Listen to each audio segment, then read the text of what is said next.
Hello and welcome back to the Michael Edwards Show. Today I am joined by a very special guest, Nikole Mitchell. Nikole and I met almost a year ago in this incredible mastermind. And the second I met her, I just had this feeling we're going to be friends, but not quite yet.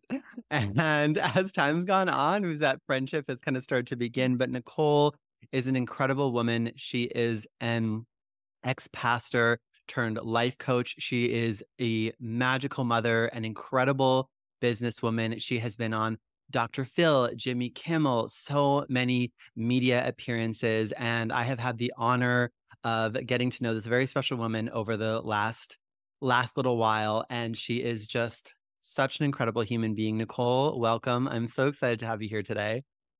Michael, thank you for having me. I've been looking forward to our conversation for so long. It is going to be so magical. I'm so excited. So, just to give everyone some context, can you give us the Cliff Notes history? I know you have this really incredible story. So, can you share it with us? Yeah, what's so fascinating is I became a tagline, a headline that hit the world, right? And so I became this viral sensation. I was known as the pastor turned stripper, when really at the core of it, Michael, I just wanted to be a free woman.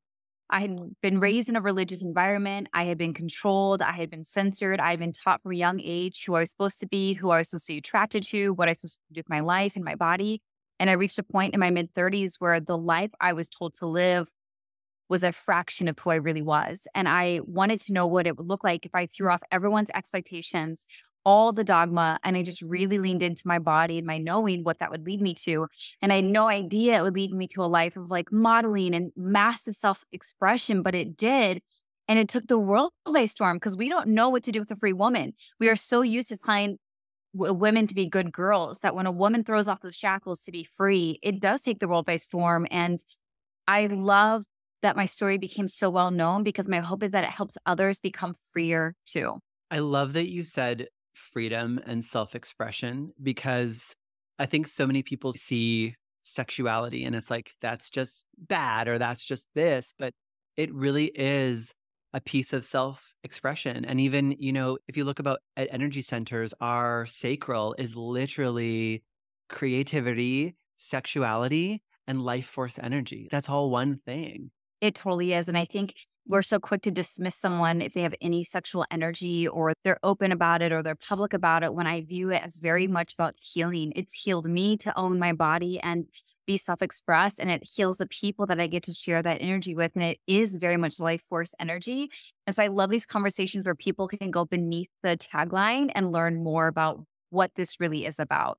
1,000,000%. And I know one of the things that came through, and I know you won't mind me sharing, in the mastermind that we were in was this kind of realization that you have sexuality codes.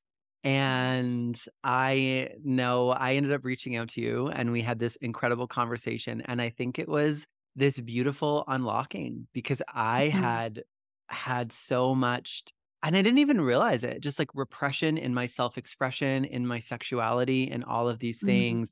And I feel like just talking to you and being around who you are as a person was like the medicine that unlocked my soul. Yes, and that makes me so happy. It's so interesting. I've literally had people come to my home and experience what we'd call these sexuality codes. I remember I had this girlfriend of mine visit me for the first time in years, and she's newly single and she was meeting up with different men and staying out late. I was so happy for her. I'm like, you are a free woman. You can do whatever the F you want with your time, your body, your pleasure. Like, I am in full support of you. But she was so afraid of being rejected and judged just in general that she projected onto me. And when one night she came back from a late night with the man, she slept in our car up front because she was too afraid of how I'd respond to a woman coming home late at night after being with a man. And when I found that out, I was horrified and I hugged her. I told her, I would never judge you for owning your pleasure and doing what you want with your body and your terms. If there's anyone who's going to support you in that, it's me. If there's anyone who's going to tell you to go be a slut, it's me. Like, you never have to hide your body, your sexuality. And like, it was so healing for her. I was one of the very first friends in her life who cheered her on in her freedom and in her self-expression and in her pleasure, and that she doesn't have to maintain any kind of appearance with me. Be all of you. That's what I ultimately want for my people. And you touched on something really important here because it's really shame that gets connected, right? And I feel like shame, I would say shame is such a repressive emotion. Like we attach shame to things and then we repress them. And so was the untangling of shame a big part of your journey? Absolutely. And as part of what motivated me to come out publicly about my adult content, adult work, because I was going to try to do it secretly because I'm like, okay, I'll keep my professional life over here. I'll keep my sexual life over there. And I'm like, that's how they win, though. This is how the patriarchy wins. Let's divide and conquer. Let's make them all live fragmented lives. Let's not let them not experience the wholeness and the oneness they were always meant to have. And so by me coming out publicly about this is who I am, this is what I do, I'm so excited. I love it. If you want to follow along for the journey, you're welcome. If I offend you or annoy you, please unfollow me now. Like just giving people permission to like either hop on board or get off because I'm not doing the either or. Like I'm all in on this life. I'm all in on my freedom and self-expression. Mm. I think it's massively healing and liberating if it's meant for you. And if it's not, please get off my train because I've got places to go.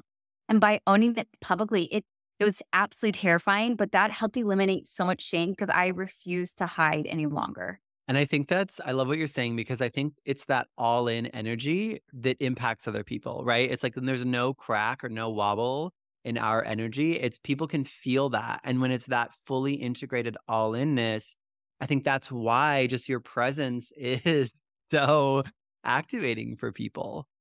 Yeah. And I've noticed ever since I've owned it, I get way less spam, trolls, hate comments, naysayers. When I was still wobbly, I wasn't fully in, but I wasn't out. I attracted so much more of that because they can, like you said, they can feel it.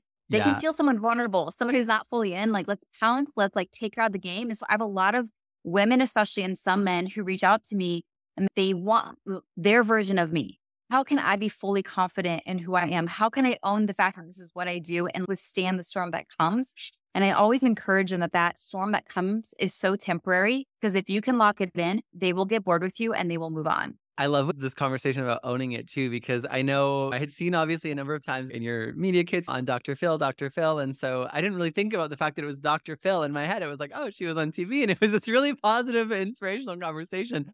But I actually went and watched the clip and it's Dr. Phil. So he's trying to push this narrative, making these, and you have the children in there around all of this, like Oh my insinuating God. this. But you were like, I fell in love with you even more watching you because everything you were just a class act, like beyond, beyond, beyond. You said, yeah, we talk about everything. And can you talk about like what that experience was like being on there? And did you prep for that? Yeah, I've had a ton of media exposure before, even Dr. Phil. Like I've been on Jimmy Kimmel several times. I've been on every major network, like ABC, CBS, all the news, iHeartRadio, Sirius XM. I've had tons of exposure. I'm pretty solid.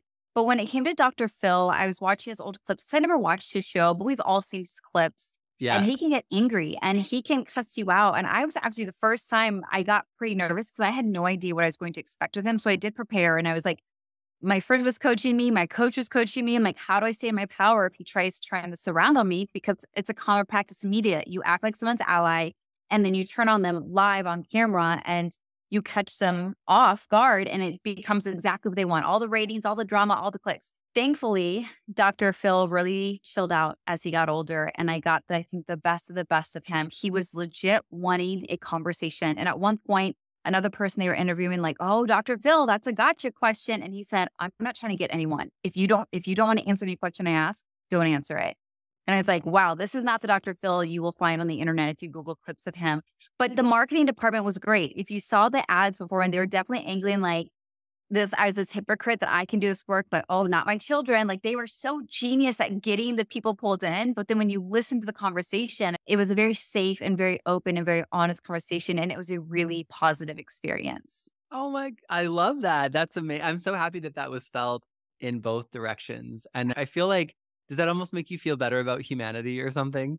Yes, it shows that there's hope for all of us. Like Like you can be a that's total asshat in one part of your life and then like a really mature, evolved version of yourself at some point. My hope is just let's get there sooner, people. Let's not spend our entire career being a jerk and then soften. Like we can start being soft now. you guys, if Dr. Phil can mellow out, there's help for everybody. Love That's amazing. that. Okay. So Oh, speaking about that, this is such a huge part of your life is being a mom. yes. I have 5 kids. It is insane, Michael, and it's one of the most beautiful things about my life. Tell us about that. I can't even think of specifics right now, but I just know listening to your stories of being a mom, it melts my heart. You know what I love about being a mom and about being in this line of work where I get compensated for self-expression. I get paid to be me. I get paid to feel pleasure. Like it's such a sweet job. I love that my kids get to watch their mom feel so alive, love her work, make lots of money, and model for them what I ultimately want for them. I want them to do the work of their soul that lights them up. I want them to know how to monetize it and make a lot of money and live a really beautiful, meaningful, generous life. And I don't know if I hadn't pursued the calling of my truth and freedom and self expression, if my motherhood would have been as effective. I still would have been a good mom. I still would have been a loving mom. But now they are watching and experiencing me in real time, a woman living in her freedom, in her power, on her terms. And I said that's one of the best gifts I could give them. What are some of I know you have stories about, amazing things that they do that are a reflection of kind of how you raised them. What are some of your favorite proud mama Okay. moments? I have this is a funny moment and it could possibly be offensive, but that's kind of my line. I find like the offensive is like you're leading us to stand. I heard my daughter say like a month ago, she was a witch and then a bitch and then she became a stripper. And she kept repeating this one liner and I don't know where it came from. And I remember saying to her one time, and you can be any of those things. It's all okay. And I don't know. Sometimes you never know when something lands with your kid or not. And it was probably a month later. She had a girlfriend over at her house and she said that one line. She was a witch and then she was a bitch and then she became a stripper. And my mom said it's okay to be any of those things. And I was like, oh my gosh, she's passing on this wisdom to her girlfriend because what's a witch? It's just a woman who owns and knows her medicine and speaks the truth to power. What's a bitch? It's a woman who knows she's powerful and she's a boss. Right? What's a stripper? A woman who knows what she wants and gets paid for it. Those are all powerful, beautiful things. And if you want to be any of those, be any of those. But the patriarchy tries to slap it with a label to shame and judge and blame a woman to try to keep her small. And I want all my kids to know no label can stop you. And if we can reclaim it and know that really why you're doing what you're doing, you'll be unstoppable. And that's really that claiming it energy, like you're saying, right? The words, the things, they only have power if we let them have the power. I think about growing up gay, and if someone called you gay and you were like, oh no, like, but versus where you're like, yeah, that's literally a fact, like, and it just loses all its power. You're so beautifully demonstrating that energy of just claiming the thing and taking away the power away from the negative. Yeah, it's some of the most sacred work you can do. It's hard because especially if you're sensitive and tender, and I'm very sensitive, but learning to take it back and not letting someone weaponize it against you is so radical and so powerful. Even today, just before I hopped on this call, Michael, I was checking my email and I sent out an email offer to my email list. And I had people raving immediately saying I want in. And I also got people, you're delusional, you're full of gas, no one will ever pay you for this. And it's interesting looking at the dichotomy of responses of how these people think I'm a total fool. And these people are like, please tell me more, I want in. I'm like, is that not life right there? And so at the end of the day, you just have to do you and be you. People are going to love you and hate you either way. You might as well as live your life being true to you, period. And I mean, that's really polarization that you're talking about. Yeah. So you must experience a lot of polarization in different ways. So what is your relationship with polarization? My best friend, I had to learn to get very comfortable with it. I used to be terrified of it. I was a people pleaser. I call myself a recovering people pleaser. I lived to receive my entire validation from people's approval of me. And I would do anything, including overextend, bend over backwards, compromise my own values and feelings if it meant that they might still like me, which is what I needed at the end of the day. That is a terrible and miserable way to live life. That's how I lived most of it. And then I learned that if I'm going to be my true self, it's a double-edged sword, right? It makes it really easy for your dream friends, lovers, clients to find you because it's like you're you in all your glory. It's like you want that. And it means you're going to have people who can't stand you. Both of those are good, normal, and appropriate. We want the people that are meant for us. We want it to make it easy for them to find us. And we want people to know that we're not the one for them. That way they Yeah. can go Ooh. bless and release you. Let them go find the right person. We don't need to waste any more of each other's time. Like that polarization is really a gift, but it can feel really intense and scary at the beginning stages of it. I like could not agree more. And not only that, but I've also seen it's like my sales have gone up as my criticisms have gone up. Yeah. It's like seeing that as a good thing, right? Oh my gosh. The Um, weekend, you know this, right? Because you're so sweet. You called me to celebrate me at a huge launch just a couple weeks ago. And in the weekend of that huge launch where I made the most money I've made in any launch, I got so many messages of how I'm a fake and how I'm a fraud. I'm like, well, this fraud just made $45,000. So have a in a great day. weekend, In a weekend. in a weekend. Oh my gosh. So it's like, while you're criticizing and attacking me, I'm living my best life. And so even though it still stings me, because I'm very sensitive, I have to remember I'm a person of integrity. I know what I'm doing. I'm making a difference in the world. Not everyone has to get that for me to fulfill my mission.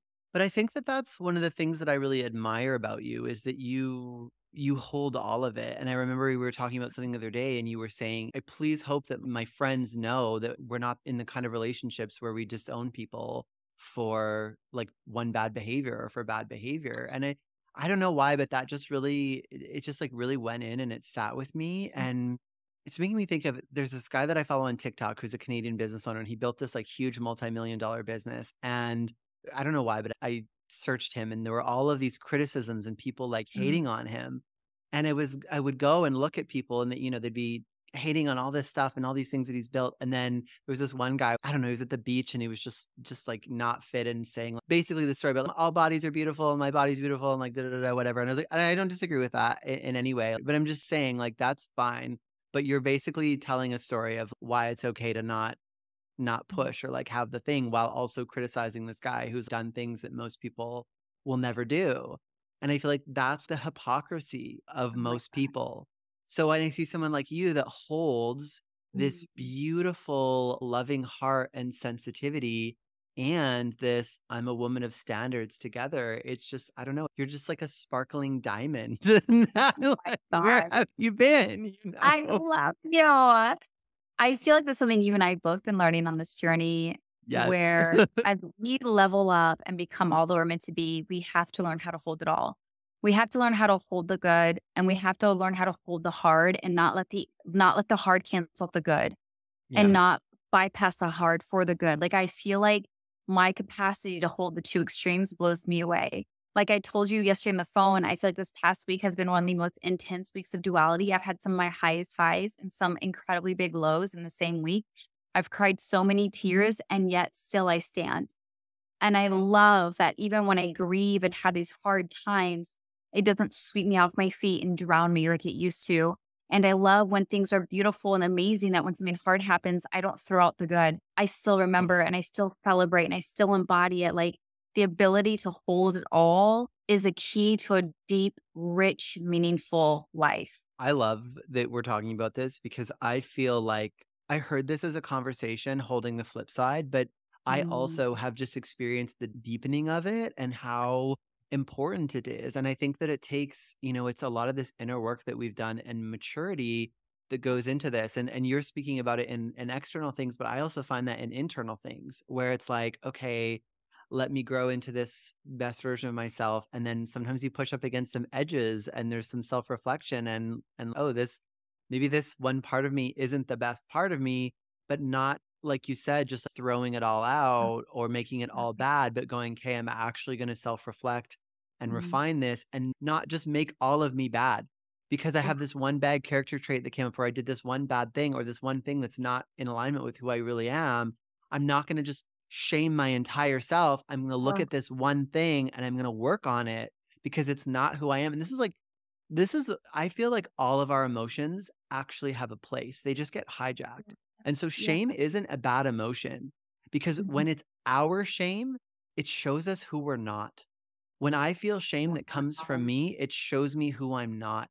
Mhm. The the Wow. pro- the problem is all of the coding that makes me feel shame for things that are just like not in alignment for who I am as a being. I love this so much where this is, oh my God, everything's connected, right, Michael? And this is just another evidence of how everything's connected because when you don't let shame wipe out all that you are, when you don't let one mistake eliminate all the good that you are, we are less likely to project that same reaction to other people when they disappoint us, when they let us down, when they directly hurt us. when the old version of us were like, you're out of my life. If you can't always have my back no matter what, like you don't deserve a place in my circle. Now we're at a place, hey, I've been there. I've been there where I've reacted poorly and it's not actually who I really am. And I'm going to hold the intention that this isn't actually who you are. This was a wounded reaction. And because I have the ability to hold it all, I can hold your reaction while you figure out who you really are underneath that. And I feel like that has deepened my relationships. I don't need you to behave just right for for you to be my friend, because I hope to God I don't have to behave just right to be your friend. We all have bad days. We all have off days. We all have heartbreak. And there's gonna be times it's gonna come out sideways. But I do believe at the end of the day, we're all really good people. We're doing the best that we can. And if we can hold that for someone, especially when they're feeling a little lost and disconnected, oh, so much healing would happen in our relationships, within ourselves, and in the world. The emotional maturity in that. I just want to snaps for that. It's so funny that this is coming up now too, because I just had this conversation with one of my best friends the other night, and we were talking about expectations and how as we level up and as we're around more extraordinary people, it can be very easy to project this unrealistic expectation of perfection onto people, and then to be like, we're almost unfair in the way that we want to hold them accountable because and she said that to me. She's like, I think so highly of you that when you make a mistake, I'm almost unreasonable because I feel like you're not allowed to be human. And it was like, well, I'm getting emotional, but it was like, it was the best talk. It was literally, it was so good, but it's on the exact same frequency of this, what we're talking about now. And it's like, can I see you as the exquisite, like exemplary human being that you are, and that you are human and that we make mistakes and that I can hold love for that. That's definitely something that I'm working on anchoring in more and more. I mean, I'm so grateful to even just be at a level of awareness where I can see that, you know? That is definitely the next iteration of relationships. I think that's the next stage of evolution, because I can admit fully a few years ago when I was going through my divorce, the second someone wasn't in my corner, I cut them out. I was so Yeah. raw. I was so shattered. I didn't have any bandwidth left to extend compassion because I was drowning in so much pain. And looking back, I feel sad that I was so quick to cut people off, and people are so quick to cut me off. Like lifelong friendships just gone, family relationships just gone. And I look back and I know I could have done differently, but it's just where I was at, not who I really was. And I wish we would understand that about each other, especially when we're going through hard seasons, that we are going to react in ways that aren't actually authentic to who we are. It's just the season we're in or the context we're in, and have so much compassion. And my hope is that the people I reacted poorly to, that they would welcome me back if that ever came up. And my hope is I would do the same thing for them, where they did and said something to me and I was so quick to cut them off before. But if they came back and if we had a conversation, my hope is I would be like, welcome back. I'm so sorry for the mess that was, but I know that's not who you are. That's not who I am. That is just where we were. And we are in a completely different state, different place. And we're still the good people that we are.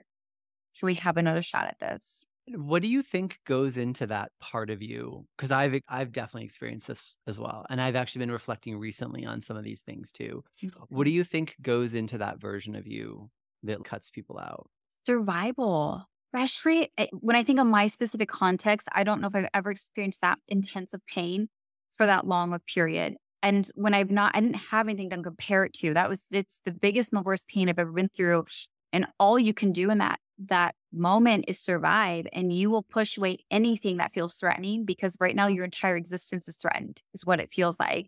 And you're grabbing for any kind of lifeboat. That's all you have the strength for. And so I get it now, which is what, as you know, is what began to help me begin to reconcile my relationship with my parents, because we became estranged. And the way they treated me was so heartbreaking, was so cruel. I could not understand it for the longest time, but now I see their whole world was shattering. They were absolutely terrified, and they pushed away anything or anyone that felt threatening to them. And Mm. they were only trying to cling on to lifeboats at that moment. And at that point, I was a threat. I can see that now, but it took 4 years.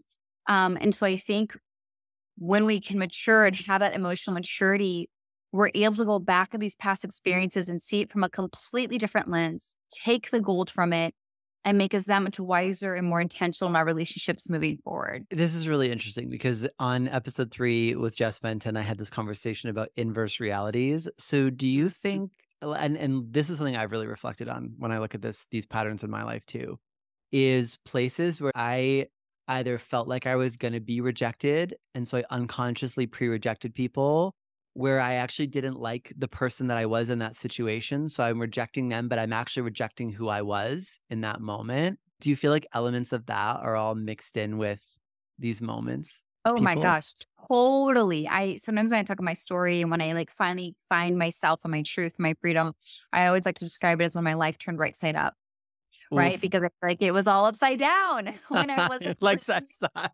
Yes, when I wasn't living in alignment and integrity to where I was, like finally everything righted themselves, everything ordered themselves accordingly. And I feel like same thing with our relationships. It makes sense that some of my relationships are fractured because I wasn't actually who I was in all those relationships. I was who I was told to be. And when I finally broke out of that context to be who I really am, the world that was set up for me did not have space for that. My world broke, it shattered as I emerged into a whole new reality and like complete right side, like the upside down. It's like I left one reality for the other and they're two separate realities. They were not meant to be, they weren't designed to come together.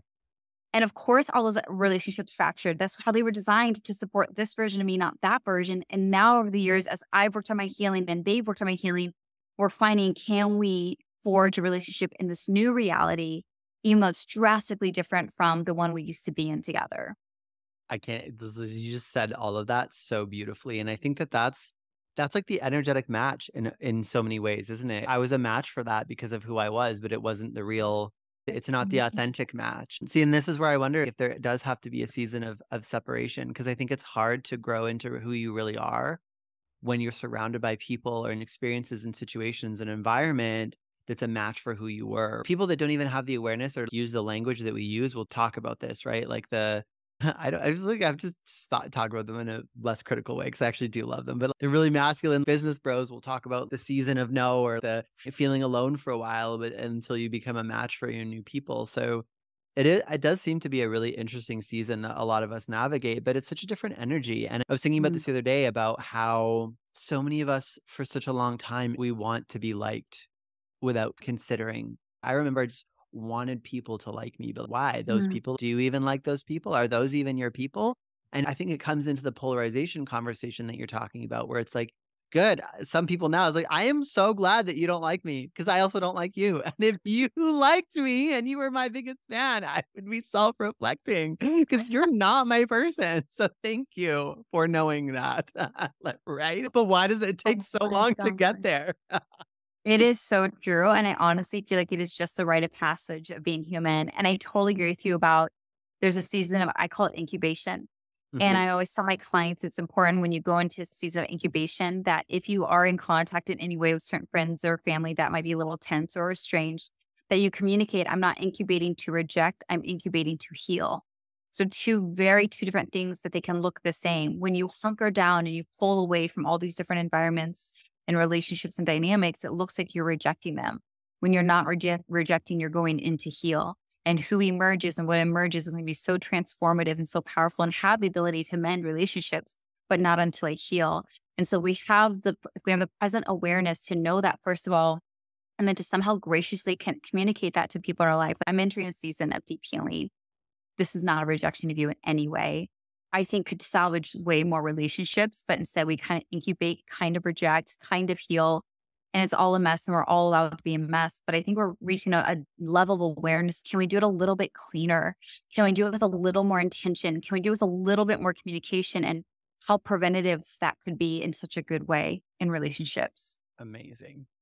And what do you because I really feel from you. I feel it is almost like a practice. I Mm. don't know what the word you'd used is, but like coming at a situation like this or coming at a Mm. person like this. Now, what is that? What is that intentionality? What do you say to yourself, or what is the energy that you're trying to open to someone? It's hard. It's just straight up hard. I had a recent situation where I said something kind of negative, which I'm a very positive person as a whole. It's pretty rare for me to be negative, but I said a negative comment and it threw these people off so much that they're like, we're ending our relationship with you. And I was so taken back because it's that concept of what you and I have been talking about. I hope to God we don't have the kind of relationship where I'm never allowed to be human and that you cut me off the second I'm human, or you're never allowed to be human and I cut you off. Because like that is not the kind of relationship, the standards I have for relationships in my life. So I bawled when I got that email from them. And then I grieved and I was angry and I threw a pity party and how everyone's bad and I'm the only good, blah, blah, blah. Like we all go through that moment. And then I moved through that and I arrive at, okay, I know at the end of the day, I care more about being loved than about being right. So how can I be loved in this situation? That is my driving motivator. Because no matter what happens in the end, if they choose to cut me off or they choose to stay connected, I want to look back and be proud that I was loved through it all. I care more about being loved than I care about being right. Oof. Every years. I know it's still, oh, that landed for me this year. And it's like a golden nugget I am taking with me for a long time. That Because I, is that is so much awareness. And the piece you said too, this is actually something I just wrote down the other night, was the self-reflecting on like, where am I judging others and justifying myself? And then also judging myself. Like there's this thing, yeah, that it just gets so sticky so easily. yeah, I love being right, Michael. I will straight up, everything is a competition for me. I Me love too. Oh my crushing God. people. I love whooping people and game. I'm very competitive. So I like being right. I get a lot of energy out of being right, but Oh it's my also, God. it can be a toxic trait when it comes to relationships. And I've spent my life trying to prove to people I'm right and they're wrong because I thought someone had to be wrong for me to be loved, for me to be safe, for me to be included. And I learned no one has to be wrong. Right. And can I let them be right in their truth and I be right in my truth? We don't have to cancel each other out. And can we let love fill the gaps? Can I Can trust that you are trying to be kind to me, though I feel hurt? And you trust that I'm trying to be kind to you, even though you feel hurt? And can we let love fill the gaps as we work towards coming back together again? can we let love fill the gaps? Ooh, that's epic. Gosh, good. And so this is all really interesting to me as well, because there's something about you, and I felt this from the beginning, where we sort of met in a very particular segment of the coaching industry, but you really hold life coach, I feel, in a Mhm. different way. And to me, all this stuff that you're talking about is like the meat of what you do. Would you say that's true? I always tell people, when it comes to, because I work with a lot of leaders and healers and life coaches, and I always tell them, be your greatest example, be your greatest Mm, testimony. There's so many people who just spout what everyone is saying. And I think there's a season of that. We're trying it on, we're learning, we're new. yeah, But my hope is to reach a season where it is so deeply integrated, it is a way of being than it is just a way of talking. And people can feel, I at least can, I can feel the difference when it's landed in someone's body and it isn't just information in their head. 100%. And do you feel like there was anything for you in that integration period that was special Mhm. or important? One of the hardest, best questions I've ever asked myself through the hardest moments of my life is, what if this isn't the worst thing to happen to me? What if this was the best thing to happen to me? Mm. And it completely reframes the way I see a situation. And it goes from very victim mode to, holy crap, I've never considered that. What would it mean for it to be the best thing to happen to me? And I start looking for evidence of good and healing and growth and power. When most of us want to stay in victim mode and blame and shame and shut down, this forces us to look, to heal, to grow, and to turn it into something good. And it's so easy to not do that. But I'm so deeply committed that in my lifetime, can I become the most loving version of myself, the most wise version, the most evolved version of myself. And I have found personally that a lot of that comes through the hard stuff more than the Yeah. good and easy stuff. It's that feedback, right? You've got to take the feedback from the hard stuff. I love that self-reflective question. I've been playing with some I've been doing a lot of self-reflection lately, so I've been playing with some too. And one Mhm. this is like a very heavy question, but is to look at, what are the people from my past who had the worst experience? What would they all say about me? And how much of that is actually true? That's heavy and that's a good one. I feel it in my heart, but it's made me think a lot, you know? And I think it's like, I wouldn't recommend that anyone do that, not at a place where you can really hold, like we said, the good in me. It's not like I'm Mhm. gonna tear myself apart and destroy my self-esteem over it, but it's really looking at, because it's the shadow stuff really, right? There's always that part of ourselves that we can't see. And I think the better we get at observing ourselves and seeing the invisible parts of ourselves, you can deal with it. Once you understand it and you see it, you're like, oh, I didn't notice that this part lived within me all this time. We need to do some weeding in this part of the garden. You know?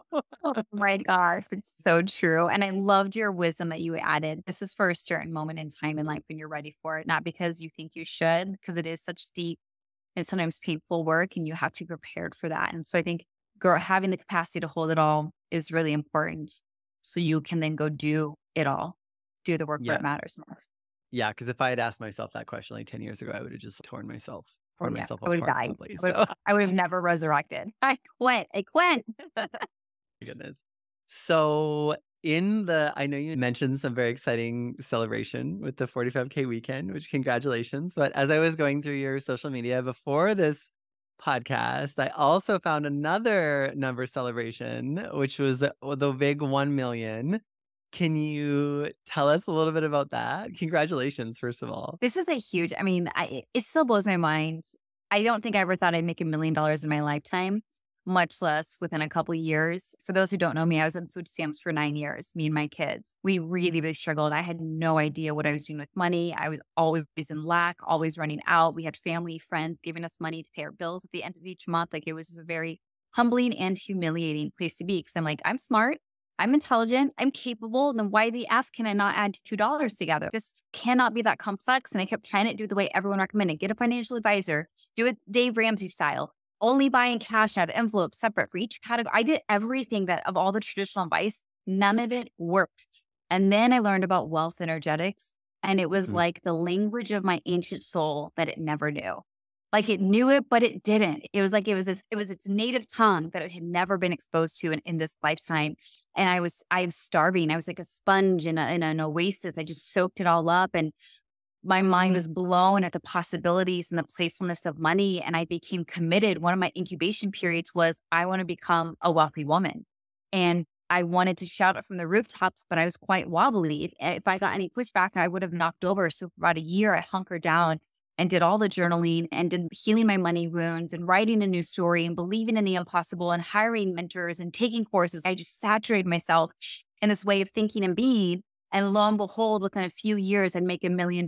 It is absolutely ridiculous. It should not be possible, but it just shows we live in a world where all things are possible. It is available to us. And if you want it, you can freaking have it. And I am so, so, so grateful. Oof, I feel that lighting up my whole body. Feel that tapping into the frequency of possibilities. That is it. Like, that is it. That is it. I know for me too, it's such an expander. And it's so, like you said, it's so fun. That's the best part. It's like life is fun. And I think that's one of the things when I look at you, you hold three things that many people struggle with, right? Being fully self-expressed and this beautiful human being, being a mom, and being a freaking $1 million business owner. The entire energy of you as a being is play and fun and authenticity to me. And I feel like in a way I was almost surprised when I got to know how much you do and how much you stand for and that you hold it all because you just seem so fun. Like it just seems like, on a Tuesday, just floating on the pool, maybe margaritas. I don't know. But I think on the surface, it's easy to see that and be like, oh, life's so easy for them without realizing that that's where the work gets you. You cultivate that. Yes. And I learned how to make money doing what I love. From the moment I was exposed to wealth energetics, I'm like, okay, if money is possible in any shape, way, or form, can come to me down any pathway I choose, then why the F would I not choose a pathway that feels the most fun and playful to me?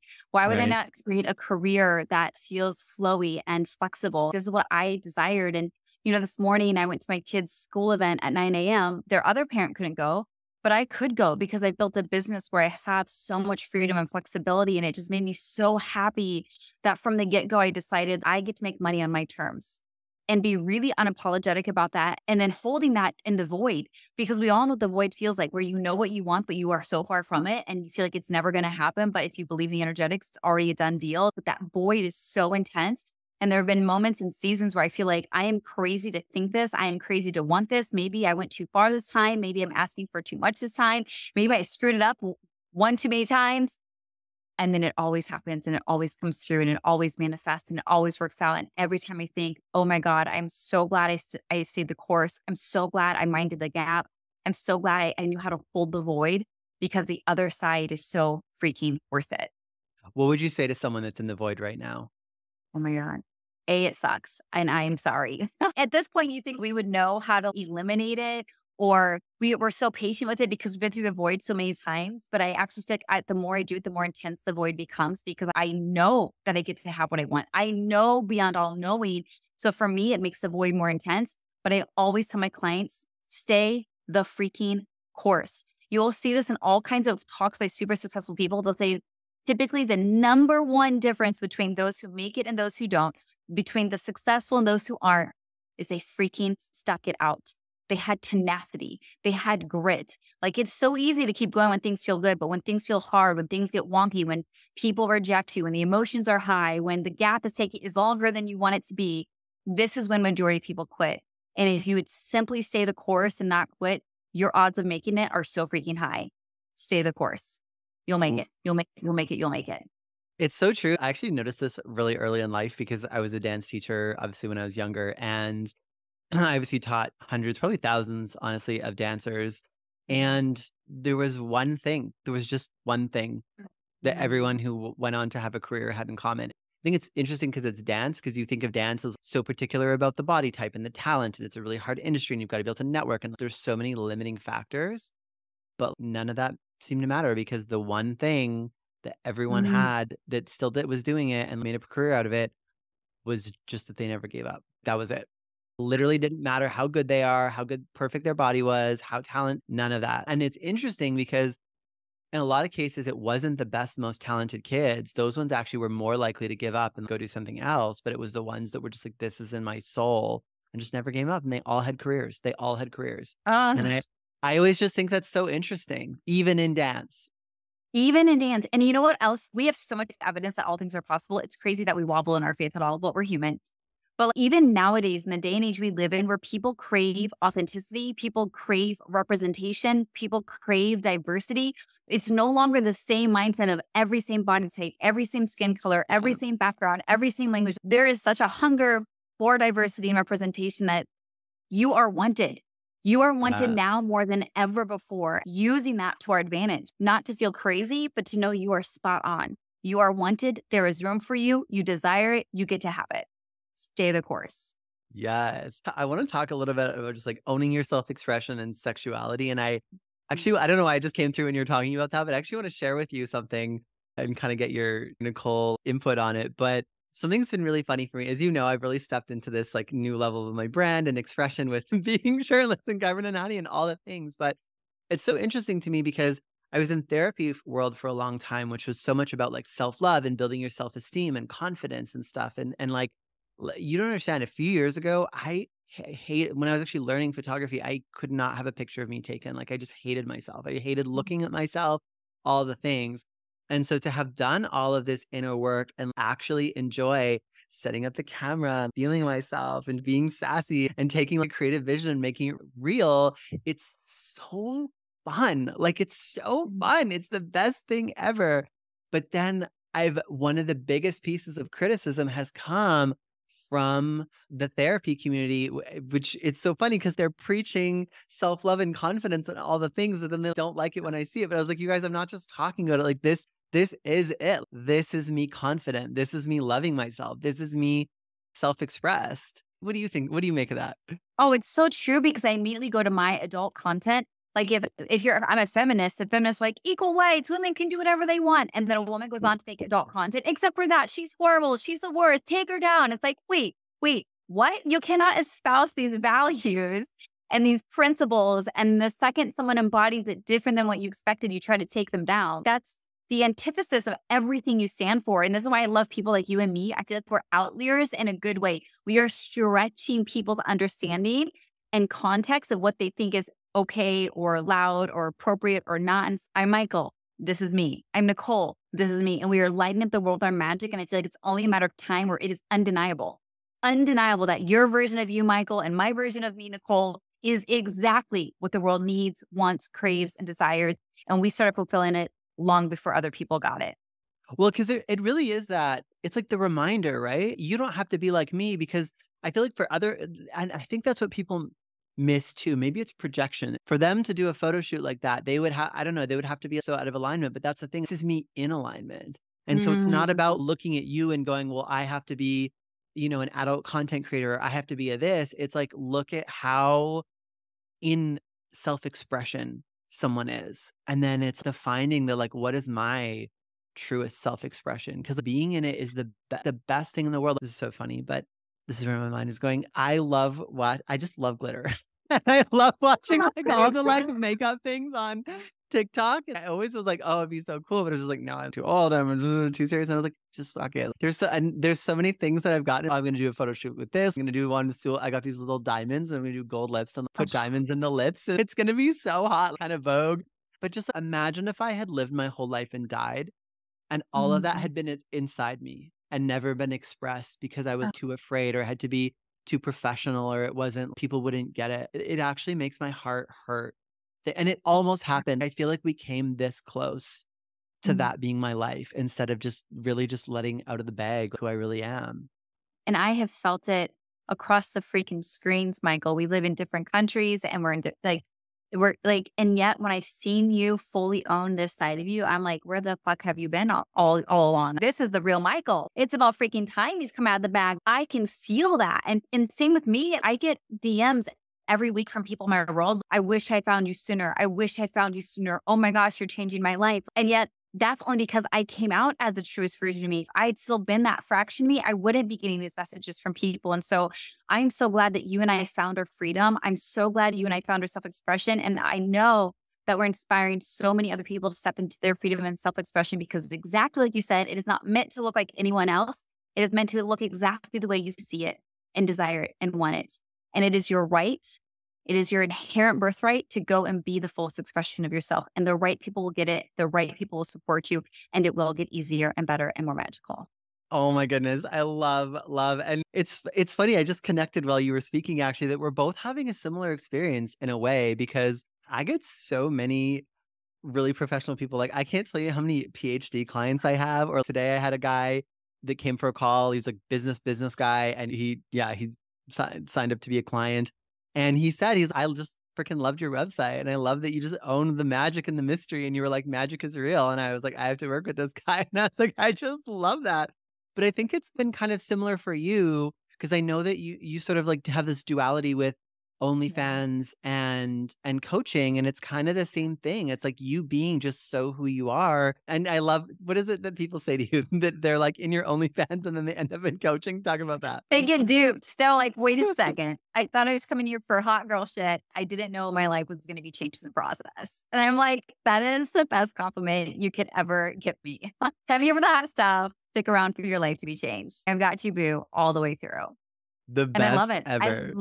I love being the total package for people. And like you and I were talking about today, I have different portals into my work. So if you want the portal through the hot girl way, there's a portal for you. If you want the portal through personal development, there's a portal for you. If you want the portal through creating next level wealth, there's a portal for you. If you want to step into self-expression, there's a portal there for you. And I love that by us owning the fullness of all that we are, people get to step into our worlds from so many different portals. And it just makes it way more accessible, way more exciting to know, oh, I can start here. I can be over here. I can be this kind of person or have this kind of background. And we start having a bigger impact because we've not limited ourselves. And so our people are no longer limited. Yes. Stepping into the full expression of who you are. Put that on a meme, on a quote, put that on the internet, Instagram. Here we go.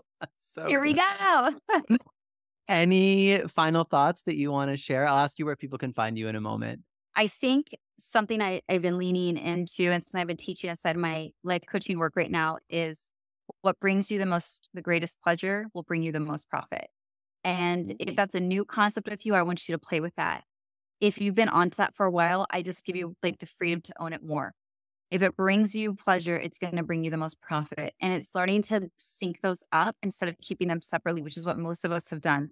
What feels good, I do over here. What makes me money over here? I hate this job, but it makes me money. I love this art, but it doesn't pay.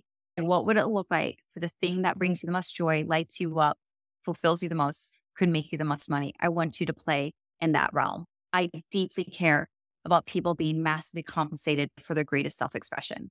And this is one way to do it. Okay, this is really interesting because when you're talking about this, I feel a very different frequency from the common thing that people say, which is do what you love and you'll never work a day in your life. What is that Mm. difference there? There's I something feel like about pleasure and profit that's on a whole other level. What is that? it's a whole other level because I'm like, honey, you're going to work, but you're going to love working and you're going to get paid a whole lot of money. I am not afraid of hard work. Like you said, I have a very playful look life on the surface, but I work really hard, but I love it. I love, love, love my work. It brings me so much pleasure. I don't ever have to turn it off because it lights me up. And so I'm not afraid of hard work. And it also feels really good to me because I picked work I've chosen and I've learned how to be massively compensated for it. So it is a win-win all the way through. So I feel like there's just a little bit more substance to that quote that is easily thrown around. There's truth to it, but I think there's the depth that's missing to it. Same. And this is actually one of the things that I learned this year was just like that I love to work sometimes. Like sometimes I wake up in the morning and I work until I'm Mhm. still on my laptop at bedtime. And I don't glorify that or make that an everyday thing, but there's the day that I want to do it and just letting myself do it. And I think sometimes I don't know, in the sake of balance or in the conversation about feminine energy, we demonize the masculine and we demonize like work and hustling. But I feel like they both energies have a place. And I love that too. God. Yeah, and we glorify the ease and the flow. But before I ever experienced ease and flow, I had to work really hard. It was new to me. Yeah. Everything was new to me. And then it's interesting because now you're the same way. I'm the same way as you, Michael. I work all day and all night and I love it. And because of how I structured my life, yesterday I spent 2 hours at the beach and 3 hours in my pool and I wasn't working. This was just for my soul. It was just for my spirit. I just needed like water is really healing for me. And I love that instead of working, I can just rest and be, and this is important. And then today I've been working all day and it's that flow and it's that rhythm. I like rhythm better than balance because balance almost feels impossible to find. But Ooh. rhythm, I find a rhythm and there's moments where my rhythm says rest and float in the pool for 3 hours. And then there's a rhythm like fucking get it done, honey. We are getting shit done today. And like those both feel amazing. And I follow the rhythm, I follow the flow, and it's a beautiful thing. Oh my goodness. I have been playing with this so much too. And the realization that the idea of balance actually throws me off. Yeah, same. And what I realized is it's like we glorify ease, but actually what we want is to be able to utilize ease where ease can be so that we can utilize effort where effort goes. It's if I can have ease here, here, and here, then I can be even more focused on the effort here, here, and here. And it Mhm. actually feels better to have ease here and effort here than Yeah. to just try to have ease everywhere or effort everywhere. And Ah, that's the fun part. Selling, for example, has become a lot of ease because I'm using a lot of energetics and it's fun and it's like magic money. But then when I work out, I don't like the ease in the workout. I like to work out like a freaking warrior. I want to be fit and hot and feel like I can run, jump, and climb over a mountain. So I want that effort into the workout. And then sometimes back into a season of ease. And then there's other things in my business that it's like the effort makes me happy. I built my brand. I did it all myself and it was a lot of fucking work. But I look at it and I'm so proud of it. I'm so proud of the effort. And I kind of feel like it would be almost less valuable in some ways if mhm. it was just like, I don't know. It's just like it's just there's this beautiful it's like they both are part of us. And so let's play with them both. Let's play with all the toys in the sandbox. And I love that phrase you said. Pick where you actually want the ease and pick where you want the effort. Because I think you're right. We've over glamorized. We just want ease everywhere. If that doesn't work, you have to have structure somewhere. You have to get shit done somewhere. So pick where you want the effort, pick where you want the ease, and then you can build a life. You can build a business. It's way harder when you don't know where you want the ease and where you want the effort. So that was a massive piece of wisdom, Michael. Thank you. Oh, it's my pleasure. Well, thank you. Thank you so much for joining me today. It's been a pleasure as always, just as I knew it would be. And I know you're always up to amazing things. So where can people find you? Yes, you can find me everywhere. Probably the best place is just go to my website, NikoleMitchell.com. Nikole is spelled with a K, Nikole. You can find me on all the socials. I am the most active on Instagram, Facebook, and OnlyFans. Come say hi. Nice. And we will definitely put all those links in the show notes. You guys can check the show notes below to find Mhm. Nikole. So thank you so much for joining me Yeah. today. It has been my absolute pleasure. Sending you all so much love